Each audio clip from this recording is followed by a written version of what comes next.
오늘은 성령 강림 주일입니다. 그런데 이 성령 강림 주일날 정말 우리가 생각해야 될 것이 무엇일까?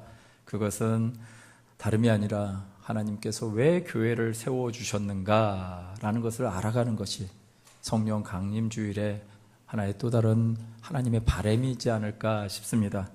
그래서 교회의 사명이라는 제목으로 여러분들과 말씀을 나누기를 원합니다.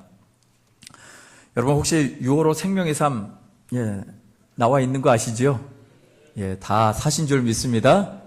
할렐루야. 네, 사주실 것을 기대하게 하시는 우리 성도님들께 늘 감사를 드립니다.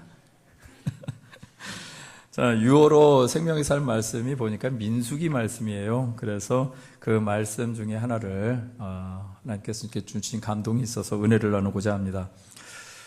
평소에 성경을 많이 읽으시는 줄 압니다. 성경을 많이 읽으시는 분들은 성막의 구조에 대해서 잘 아실 것이라고 믿습니다.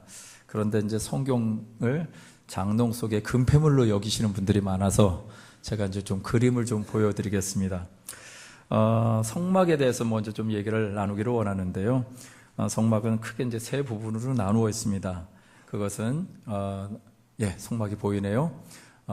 외벽이 있고요. 그 다음에 이 동쪽 문이 있는데 저기 맨 밑에 부분을 보시면은 저게 동쪽 문입니다. 저 문으로 해서 들어가게 되고요. 그 다음에 번제단이 있죠. 그래서 희생제물을 올려서 화제로 드리는 번제단이 나오고 더 계속 직진하면 물두멍을 지나가게 되어 있습니다. 그것을 통해서 정결 의식을 진행을 하지요. 그러고 나서 이제 저 파란 박스가 있는 것이 이제 성소입니다. 이 성소에 또 휘장을 지나서 들어가게 되면 성소가 먼저 나오고요. 그 다음에 그 안에 회막이 있는데 그 회막을 지나가면 대제사장이 1년에 한 번 들어가서 하나님을 만나는 자리인 지성소가 저렇게 있습니다. 성소에서 제일 먼저 들어가게 되면 만나게 되는 기구가 있습니다. 그것은 오늘 저기 보시니까 뭐가 있을까요? 오른쪽에 있는 것이 먼저 들어가는 곳이겠죠? 당연히 등잔대입니다. 이 금으로 만들어진 등잔입니다. 근데 이제 예전에는 금촛대라고 했던 것 같은데 또 용어가 또 달라진 것 같습니다. 오늘 본문 말씀은 바로 이 등잔대에 대한 얘기가 민수기 8장 1절에서 4절까지가 나오고 있더군요. 그러니까 이제 7장에 대한 기록은 무엇이냐면 성막 봉헌식을 하게 됩니다. 그래서 그 봉헌식을 마치고 나서 특별히 성소의 기구들 중에 등잔대의 등불 점화와 등잔대의 제도에 대해서 하나님께서 직접 말씀하고 있는 것을 우리가 함께 봉독했던 것입니다. 성막 봉헌식 날 처음으로 대제사장 아론이 하나님의 명령대로 성소에 불을 지펴 점화한 것이지요. 이 점화를 시작으로 하나님은 성막의 등불을 항상 야훼 앞에서 보살피라고 명령하셨습니다. 출애굽기 27장 20절에서 21절까지의 말씀을 보니까요. 너는 또 이스라엘 자손에게 명령하여 감나무로 짠 순수한 기름을 등불을 위하여 내게로 가져오게 하고 끊이지 않게 등불을 켜되 아론과 그 아들들로 회막 안 증거궤 앞 휘장 밖에서 저녁부터 아침까지 항상 야훼 앞에 그 등불을 보살피게 하라. 이는 이스라엘 자손이 대대로 지킬 규례이니라. 여기에서 보니까 등불을 켜다라는 표현은요, 단순히 그냥 성냥불을 그어서 갖다가 불만 붙이면 된다라는 그런 얘기가 아니고요. 이 빛을 하나님께 올려드린다라는 의미가 들어 있습니다. 이처럼 성막의 등불은 하나님께서 거룩하게 구별되어 올리도록 그래서 항상 관리하여야 할 중요한 것이었습니다.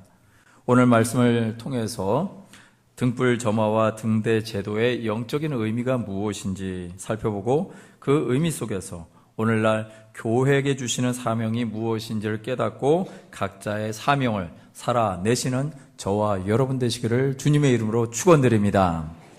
첫째는 빛된 교회라는 것입니다. 교회 사명은 빛된 교회가 되는 것인 줄 믿습니다. 등잔대의 역할을 잠깐 좀 생각해 보겠습니다. 성막 안에 창문이 있었을까요? 성막이니까 아마 이 가죽으로 덮여진 성막이라서 창문이 있을 것 같지는 않습니다. 만약 이런 현대식 건물이라면 당연히 창문이 있었겠죠.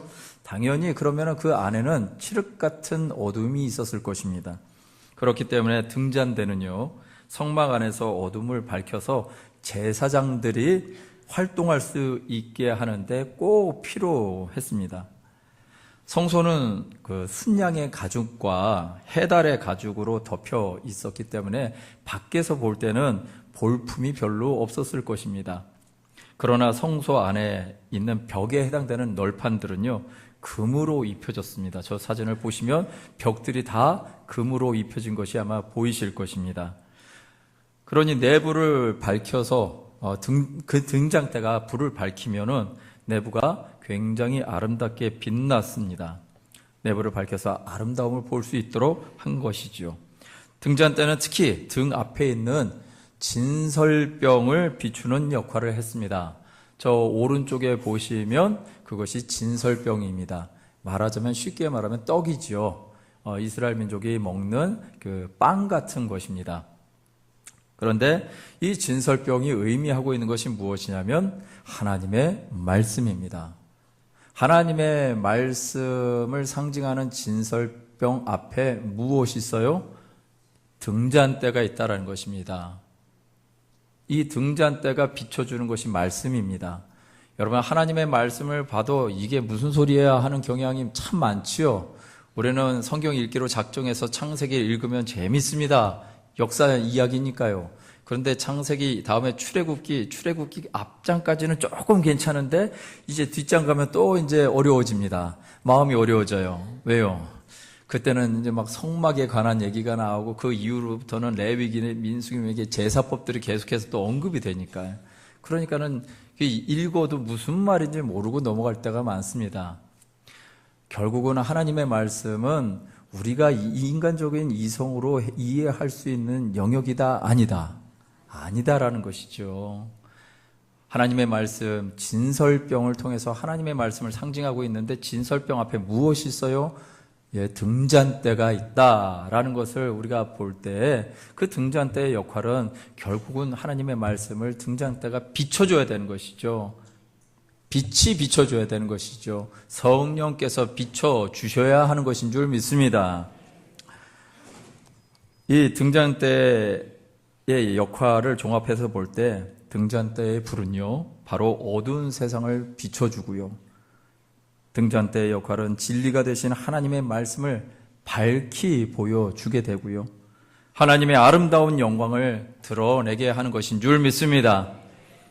결국은 이 모든 것이 말씀하고 있는 것이 무엇일까요? 빛 대신 누구, 또 진리가 되신 누구, 하나님의 영광이 되신 누구, 예수 그리스도의 예표인 줄 믿습니다. 그리고 어둠을 밝혀 진리를 나타내는 빛된 교회의 사명을 예표하고 있는 것인 줄 믿습니다. 요한복음 8장 12절 말씀해 보니까 예수께서 또 말씀하여 이르시되 나는 세상의 빛이니 나를 따르는 자는 어둠에 다니지 아니하고 생명의 빛을 얻으리라. 할렐루야. 주님을 따르는 자는 어둠에 다니지 아니한답니다. 그리고 생명의 빛을 얻게 될 것이라고 주님이 말씀하셨습니다. 등잔대는요, 촛대가 아닙니다. 초를 꽂는 것이 아니라 순수한 감람유를 태워서 불을 밝혔던 것이죠.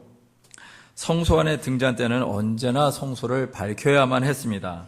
성소를 밝히기 위해서는 이 등잔대에 끊임없이 감람유가 공급되어야만 했습니다.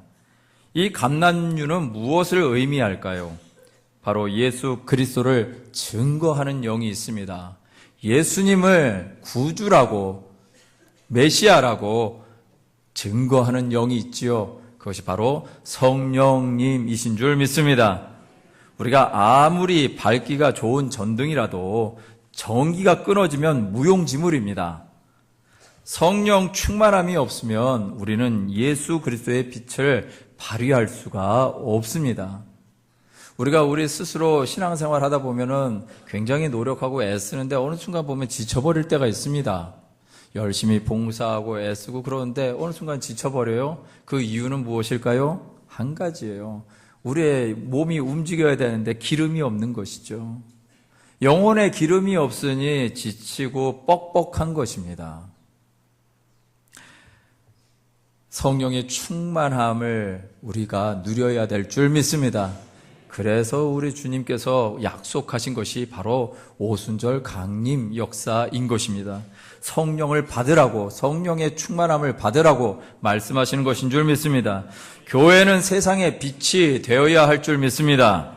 그러나 그 빛은 오직 성령의 능력으로만 가능합니다. 그래서 늘 기도하고 말씀으로 충만해야 하는 것이죠. 제가 그렇게 여러분들에게 말씀으로 그 생명의 삶을 권하는 얘기나 또 새벽 기도 같이 하십시다라고 여러분들에게 계속 호소하는 얘기도 무엇이겠습니까? 어떻게 하면 우리 성도님들 많이 와가지고 자리 채울까 이거 고민하는 거 아닙니다. 여러분들의 삶이 정말 잘 되려면, 여러분의 삶의 자리에 왜 이렇게 힘들고 어려운 일이 있고 내 신앙생활이 뻑뻑한가라는 것에 대해서 고민하시고 계신다면 여러분들의 삶은 바로 기도의 자리에 있어야 될 줄 믿습니다. 말씀을 가까이 하는 자리에 있어야 될 줄 믿습니다.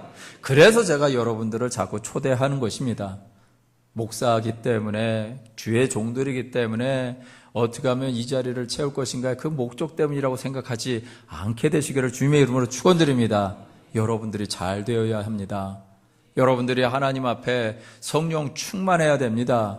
성령 충만하지 아니하면 여러분들의 삶이 자빠지고 꼬꾸라지게 되어 있습니다. 이것이 제 말이 아니고요, 성경의 말입니다. 그래서 늘 기도하는 자리에 여러분 작정하시기를 바랍니다. 제가 오죽하면 이제 카풀을 한번 돌려볼까. 예, 우리 성도님들 오셔서 기도하셔야 되는데 어떻게 카풀을 하면 좀 나오실까. 예, 그런 생각도 해봅니다. 근데 카풀 하기 전에 나오시기를 바랍니다. 예, 카풀 이런 거 하기 전에 좋은 말 할 때 나오시기를 주님의 이름으로 축원드립니다. 네. 그리고 계속해서 말씀 가운데 여러분들의 삶을 점검해 주시기를 부탁드립니다. 말씀이 없이 어떻게 우리가 성령 충만한 것을 검증할 수가 있겠습니까? 교회는 빛의 사명을 담당해야 할 줄 믿습니다. 어둡고 썩어가는 세상을 밝힐 수 있는 것은요, 하나님의 진리의 말씀밖에 없습니다. 이 세상에 아무리 착한 사람이 있다 하더라도 세상은 여전히 부조리한 것들이 드러나게 되어 있습니다.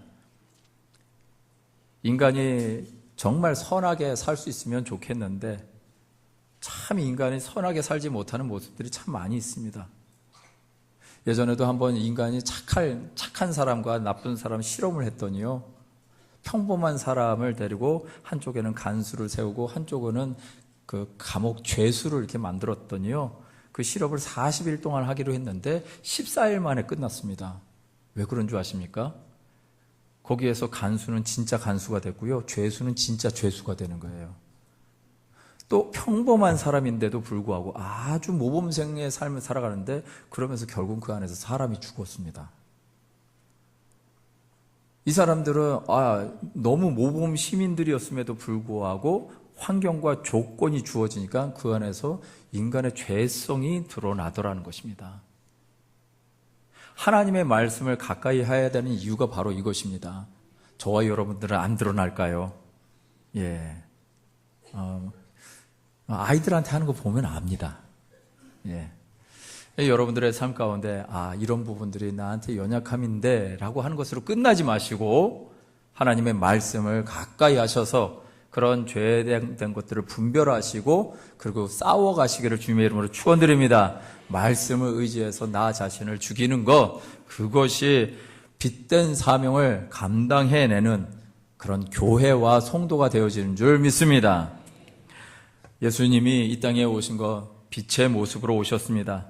예수님이 요한복음 1장 1절부터 5절까지의 말씀에 보니까 이런 말씀이 있습니다. 태초에 말씀이 계시니라. 이 말씀이 하나님과 함께 계셨으니 이 말씀은 곧 하나님이시라.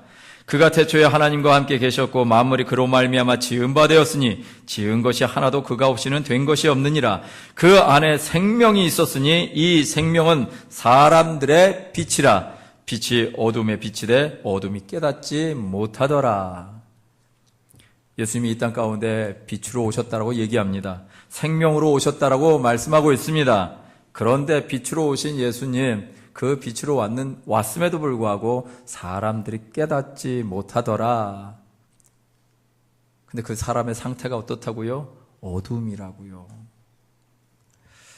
예수님은 빛이십니다. 교회는 예수 그리스도의 빛을 받아 성도의 삶 가운데 하나님의 영광을 볼 수 있게 하고 그 영광을 열방에 나타내는 사명을 감당해야 할 줄 믿습니다. 그렇다면 저와 여러분이 계신 곳, 있는 곳에서 예수님의 빛이 발산되시는 은혜가 있게 되시길 주님의 이름으로 축원드립니다. 내 안에 있는 어둠을 내어 쫓고 내 주변에 있는 어둠을 내어 쫓는 예수 그리스도의 빛된 능력이 우리 모든 성도님들의 것이 되시기를 주님의 이름으로 축원드립니다. 두 번째는요, 충성된 교회. 교회의 사명은 충성된 교회가 되는 것인 줄 믿습니다. 등불과 등대 제도는 야훼께서 모세에게 명령하셨죠. 그리고 모세는 아론에게 말해서 행하게 했습니다. 1절에 보면 야훼께서 또 말씀하여 이르시되로 시작하는데 이 표현은 하나님의 규례와 명령이 나올 때마다 하나님의 말씀을 밝히는 관용구였습니다. 이 말씀이 의도하는 것이 무엇입니까? 내가 말한다. 나 하나님이 말씀했다. 분명한 선포인 것이지요. 성소의 등불 점화와 등대에 대한 규례도 하나님, 내가 너에게 명령한 것이다 라고 분명하게 선포하고 있는 것입니다.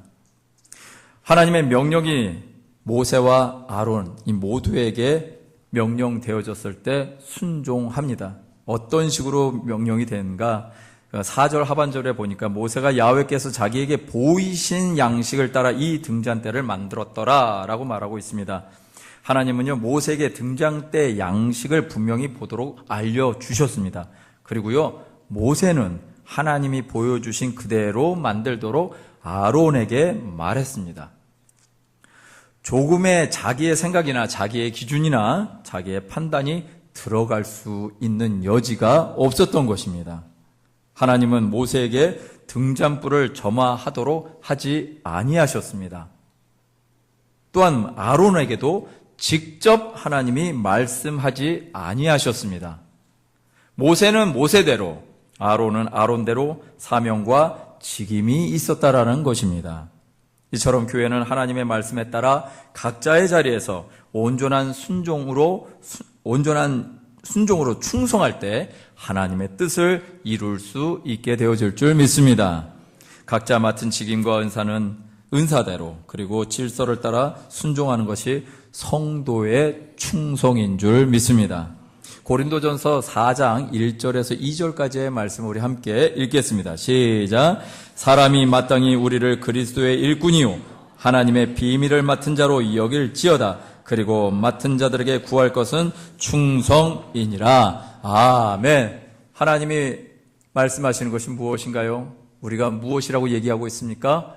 그리스도의 일꾼이다. 어떤 일꾼이요? 하나님의 비밀을 맡은 자다라고 말씀하고 있습니다. 하나님의 비밀을 맡은 자니까 우리의 어깨가 높아질 것 같습니다. 그런데 말씀을 보니까 마지막에 이어지는 말은요, 맡은 자에게 구할 것은 충성이니라. 저와 여러분들이 충성하시는 은혜가 있게 되시길 주님의 이름으로 축원드립니다. 우리가 월권하는 것도 아름답지 못합니다. 해야 할 부분을 하지 않고 뒤로 물러나는 것도 합당하지 않습니다.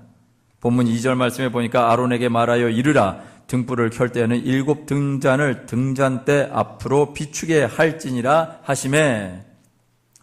여러분, 등잔을 켤 때 하나만 켜면 될까요? 아닐 것입니다. 7 등잔 모두 켜야 되는 것이죠. 7이라는 숫자는 여러분들이 알다시피 어떤 숫자요? 완전 숫자라고 얘기합니다. 그럼 완전하게 켜야 되는 것이죠. 어느 하나도 빠뜨리지 말아야 되는 것입니다. 작은 일에도 모두 하나가 되어서 질서 있게 협력하는 것이 순종일 줄 믿습니다. 등잔 때는요, 원줄기 하나에 양쪽으로 3가지씩 6가지가 붙어 있습니다. 그래서 총 7개의 등잔으로 구성되어 있죠. 그런데 이 모든 것이 그 정금 1달란트로 만들어졌습니다. 그 정금 1달란트 덩어리로 만들어진 것이죠. 출애굽기 25장 31절에 36절까지의 말씀에 보니까 등잔대를 만드는 방법을 보면 모든 것이 연결되도록 만들라고 그렇게 말씀하셨습니다. 가운데 원줄기에 기름을 부으면 나머지 양쪽 6가지의 기름이 흘러가도록 만들었던 것입니다. 그래서 각 가지들이 원줄기에 모두 연결되어 있었기 때문에 가능했던 것이죠. 등잔대에는요, 살구꽃 모양의 장식이 있도록 했습니다. 왜 이런 장식을 하게 하셨을까 궁금했습니다. 근데 살구꽃은요, 이스라엘 꽃 중에 가장 먼저 피는 꽃이랍니다. 그리고 살구는 가장 먼저 익는 열매가 되겠죠. 그런데 이 살구꽃의 의미가 무엇인가 봤더니 부활과 희망이랍니다. 이것은 우리의 부활의 첫 열매가 되신 누구? 예수 그리스도를 상징하는 것인 줄 믿습니다. 이 예수님과 연합되어야 한다는 것입니다. 등잔대의 제작 방법을 통해 우리가 알 수 있는 것은 예수 그리스도와의 연합과 그리고 성도의 하나됨은 불가분한 관계임을 알 수 있습니다. 교회는 하나 되지 않으면 빛을 발휘할 수가 없습니다. 먼저 예수 그리스도와 연합해야 되고요. 그 연합으로 우리가 서로 하나 되어야 한다는 것입니다. 우리 각자가 하나의 등잔입니다. 그러나 우리는 하나의 등잔대에 연합되어 있는 것인 줄 믿습니다. 그래서 순종이 필요한 것입니다. 그래서 연합이 필요한 것입니다. 이것이 하나님께서 원하시는 충성이 되어질 줄 믿습니다. 나라도 연합이 필요합니다. 그래서 우리는 나라를 위해서 기도합니다. 교회들도 연합이 필요합니다. 성도 간에도 연합은 당연한 본분이라는 것입니다. 연합하기 위해 자기 자신을 낮추는 충성의 삶을 살아내시는 저와 여러분 되시기를 주님의 이름으로 축원드립니다. 세 번째는요, 거룩한 교회. 교회의 사명은 거룩한 교회가 되어지는 것인 줄 믿습니다. 출애굽기 25장 31절에 보면 너는 순금으로 등잔대를 쳐 만들되 그 밑판과 줄기와 잔과 꽃받침과 꽃을 한 덩어리로 연결하고 36절에도요 그 꽃받침과 가지를 줄기와 연결하여 전부를 순금으로 쳐 만들고 성소 안에 밝히는 등대는 순금으로 만들었는데 1달란트로 만들어졌다라고 얘기합니다. 1달란트. 1달란트로 금 등잔대를 만든다. 여러분 상상이 되십니까? 그런데 1달란트의 무게가 34kg예요. 예, 갑자기 머릿속에 바빠지시죠? 금 한 돈은 3.75g인데 34kg라니. 그러니까 이걸 돈수로 계산을 하니까 9,000돈이 넘어요. 이거를 계산을 이제 돈으로 따지니까 이제 여기서부터 복잡해서 그만 뒀습니다. 자, 이 9,000돈이 되는 순금으로 이 순금을 쳐서 하나가 되도록 만들었다. 얼마나 섬세하게 다듬고 또 치고 두드렸을까요? 더더군다나 만드는 과정에 밑판이 있고 줄기가 있고 잔이 있고 꽃받침이 있고 가지가 있고 꽃을 하나가 되도록 만드는 것입니다.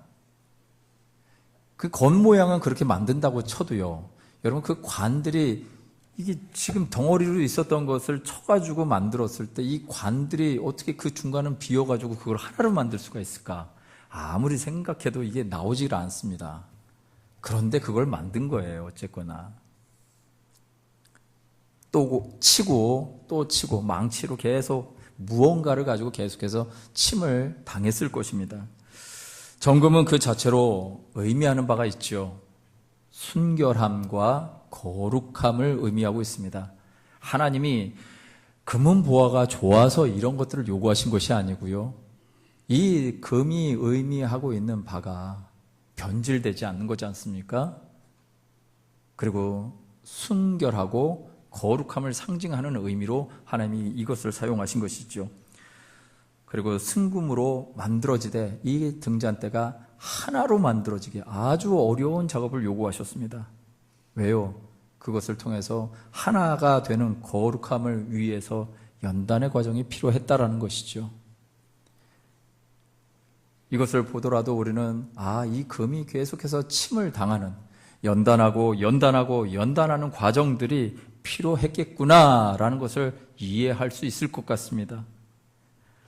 우리의 인생 가운데도 이런 연단의 시간이 있습니다. 왜 하나님이 이렇게 내려치는 인생에 이렇게 겪어야만 하나요? 그러면서 이것들을 이상해 여기고 아프게만 여기지 않게 되시기를 주님의 이름으로 축원드립니다. 등잔대가 순금으로 하나가 되도록 만들어졌다는 것을 통해서 우리는 오늘날 우리 교회가 그리고 교회된 우리가 거룩한 삶을 살아야 하며 그 거룩을 위해서 얼마나 연단되어야 하는지를 알아야 될 줄 믿습니다.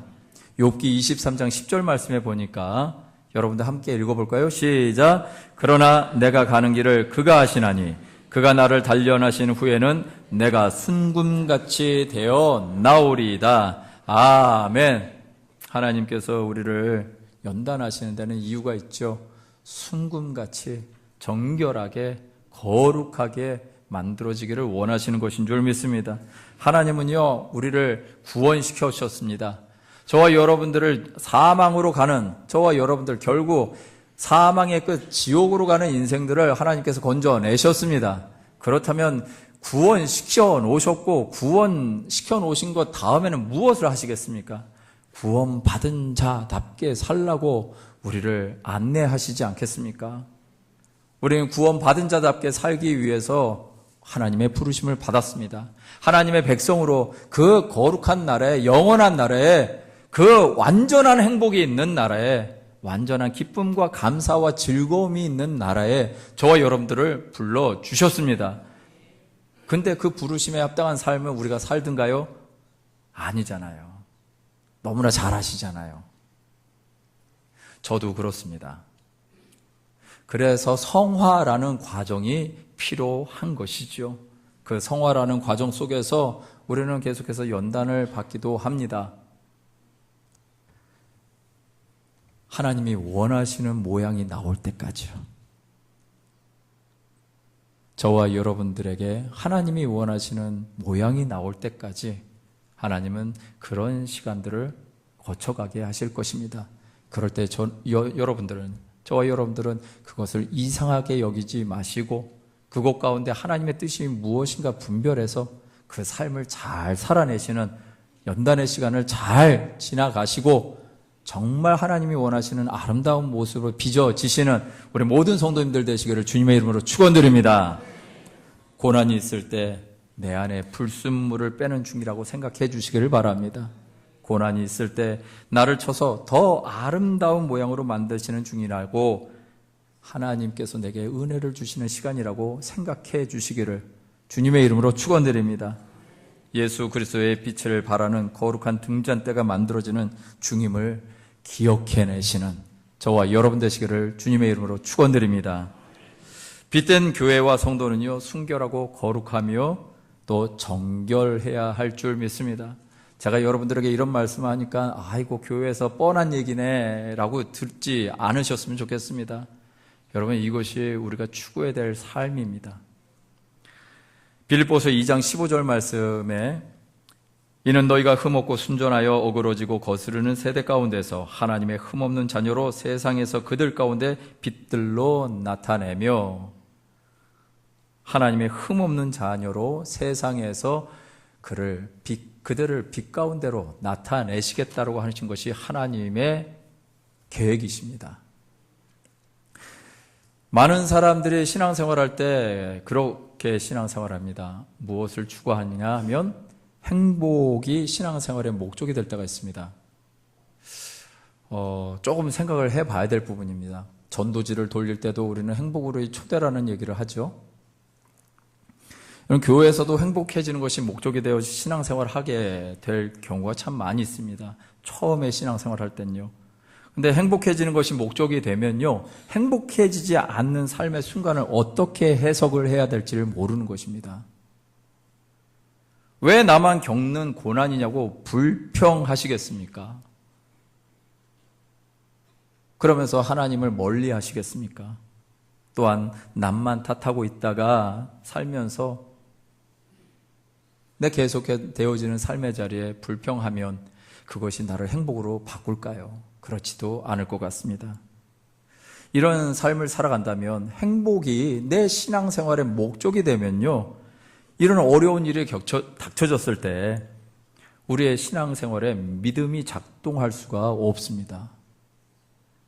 성경은 복에 대해서 말씀하셨습니다. 그러나 세상적인 개념의 복이 아니라 복의 근원은 누구시다? 하나님이시다고요. 하나님을 가까이 하는 것이 복인 줄 믿습니다. 우리가 추구하는 것이 세상이 가르쳐주는 행복이 목적이 되면요, 우리의 신앙생활은 내 만족을 위해서만 살게 되어 있습니다. 그런 삶의 자리에는 변화가 있을 수 있을까요? 예, 아닐 것입니다. 내 만족을 위해서 신앙생활하고 내 행복을 위해서 신앙생활하는데 어떻게 변화가 있을 수 있겠습니까? 하나님이 우리에게 얘들아 행복하라고 행복해라 라고 말씀하시지 않고요, 하나님 우리에게 거룩하라고 말씀하시고 거룩하라 명령하셨습니다. 그것을 어떻게 할 수 있냐면요, 레위기 11장 45절 말씀입니다. 함께 읽어보겠습니다. 시작. 나는 너희의 하나님이 되려고 너희를 애굽 땅에서 인도하여 낸 야훼라. 내가 거룩하니 너희도 거룩할지어다. 아멘. 아멘. 하나님이 이스라엘 백성들을 끄집어내셨습니다. 그리고 애굽 땅에서 인도하여 낸 하나님이 바로 나다라고 말씀하십니다.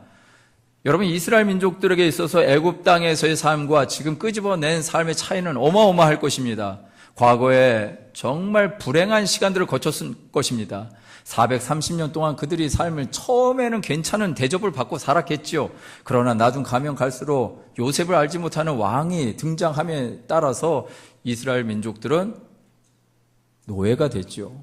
그 노예의 삶을 살았던 이스라엘 민족, 그들에게 갈구는 무엇이었겠습니까? 자유 아니었겠습니까? 자, 그러면 하나님께서 끄집어내셨습니다. 그러면 하나님 끄집어내셨을 때 이스라엘 민족 가운데 하나님께서 말씀하실 것이 무엇일까요? 고생 끝, 행복 시작. 이런 얘기 안 하셨을까요? 그런데 그런 말씀을 안 하시더라는 거예요. 말씀해 보니까 내가 거룩하니 너희도 거룩하라. 신앙생활의 시작은요, 행복의 시작, 예, 맞습니다. 그런데 행복 자체가 목적이 아니라 거룩한 삶을 살아가는 것이 목적입니다. 근데 그 거룩한 삶이 내가 거룩한 척 한다고 해서 되어질까요? 아니지요. 하나님이 거룩한 삶을 이끌어 주셔야지요. 주님이 우리 안에 오셔야지요. 빛 대신 주님이 우리 안에 오셔야지 우리 안에 있는 어둠이 쫓겨나가는 것이죠. 주님이 우리와 함께 하시는 것이 선명해질 때 우리의 삶 가운데 진정한 거룩이 완성되더라는 것입니다. 세상 속에 살고 있지만 세상과 구별되는 삶을 살 수가 없습니다. 왜요? 내가 그렇게 할 수 있는 것이 아니니까. 그러니까 오늘 오순절 성령 강림 이 역사를 주님께서 계속해서 강조하셨죠. 성령을 받으라고, 성령을 받으라고. 성령을 받는 자가 주님을 모셔드리는 자고, 주님을 모신 자는 빛이 거하게 되었고, 빛이 거하게 있는 자는 자신 안에 있는 어둠을 쫓고 주변 사람들의 어둠을 쫓게 되어지는 줄 믿습니다. 이것이 우리의 모습인 줄 믿습니다. 세상에 속지 마십시오. 세상과 짝하지 마십시오. 세상에 눌리지도 마십시오. 세상을 이기시는 주님이 저와 여러분 안에 계신 줄 믿습니다. 악하고 음란한 이 세대를 본받지 마시기를 주님의 이름으로 축원드립니다. 우리의 시간 가운데, 물질 가운데, 그리고 우리가 살아가는 육체 가운데에서 또 가치관과 습관과 같은 정신적인 측면에서도 거룩함을 이루시는 저와 여러분 되시기를 주님의 이름으로 축원드립니다. 말씀을 마무리합니다. 교회는 어둠을 밝히는 거룩한 등불이어야 할 줄 믿습니다. 그 등불을 밝히기 위해 우리가 할 수 있는 것은 성령의 끊임없는 기름 부으심을 강구해야 될 줄 믿습니다. 성령 충만해야 하는 것입니다. 말세지 말에 더욱 악으로 치닫고 있는 세상에 진리를 밝히는 교회의 사명을 완수하기 위해서 하나님의 말씀에 순종하며 거룩한 삶을 살기를 매일매일 결단하시는 저와 여러분 되시기를 주님의 이름으로 축원드립니다. 7개 등잔 생각하실 때 모두가 불 켜져야 한다고 말씀드렸습니다. 이 등잔 가운데 꺼져가는 등불이 있을 수도 있을까요? 잘 관리를 안 하면 그럴 수도 있을지도 모르겠습니다. 내 주변에 있는 사람들이 같이 등불이 되어야 할 줄 믿습니다. 옆에 꺼져가는 등불이 있는지 살펴봐야 하는 것입니다. 꺼져가고 있으면서도 위기감이 없는 나 자신을 살펴봐야 할 줄 믿습니다. 꺼진 불인데도 잘 타고 있다라고 착각하는 신앙생활이면 더 큰일 나는 것입니다. 함께 연합하여 꺼지지 않는 사명감으로 우리 교회의 사명을 완수하시는 저와 여러분 되시기를 주님의 이름으로 축원드립니다. 오늘 말씀 속에 들어있는 빛된 교회의 사명, 또 순종과 연합으로 충성단 교회의 사명, 그리고 세상과 구별되어 세상을 이기는 거룩한 교회의 사명을 완수하시는 우리 순복음교회 모든 성도님들 되시기를 주님의 이름으로 축원드립니다. 아멘. 이 시간 우리 한번 찬양 드리기를 원합니다. 주님 나라 임하시네 라는 찬양입니다. 여러분, 교회가 존재하는 이유가 무엇일까요? 정말 주님 나라 임하시는 것, 그것이 소원인 공동체가 교회 아닐까요? 그리고 결국은 다시 오실 주님 준비하는 공동체가 교회이지 않을까요? 저와 여러분들의 삶 가운데 한번 생각해 보셨으면 좋겠습니다. 나는 주님의 나라를 정말 바라보고 있는가? 내가 주님의 나라를 바라보고 있다면 과연 이렇게 살아도 될 것인가? 이것을 가지고 한번 고민하면서 우리의 삶의 방향을 잡아가시는 그런 은혜가 있었으면 좋겠습니다. 우리 한번 이 찬양의 가사를 생각하시면서 주님 나라 임하시네, 주의 날은 멀지 않았네, 너는 일어나 주를 따르라, 하나님 널 부르시네, 세상을 아직 어둠 속에 빛 대신 주 보기 원하네, 너는 일어나 그 빛을 바라라, 주님의 영광 내게 임했네, 일어나 주 위에 서라, 강한 용사여, 주님이 나와 함께 하시네, 주께서 다시 오실 길 그 길 예비하라, 영광의 주님 찬양의 왕 곧 오시네. 한 번 더 고백합니다. 주님 나라 임하시네, 주님 나라 임하시네, 주의 날은 멀지 않았네, 너는 일어나 그 빛을 바라, 하나님 널 부르시네, 세상은 아직 어둠 속에, 세상은 아직 어둠 속에 빛 대신 주 보기 원하네. 빛 대신 주 보기 원하네. 너는 일어나, 너는 일어나, 그 빛을 바라라. 주님의 영광 내게 힘했네. 일어나 주 위에 서라, 강한 용사여. 주님이 나와 함께 하시네. 주께서 다시 오시길 그 길에 비하라. 영광의 주님 오만하게 와. 일어나 주 위에 서라, 강한 용사여. 주님이 나와 함께 하시네. 주께서 다시 오시길 그 길에 비하라. 영광의 주님 오만하게 와. 한 번 더 고백합니다. 일어나 주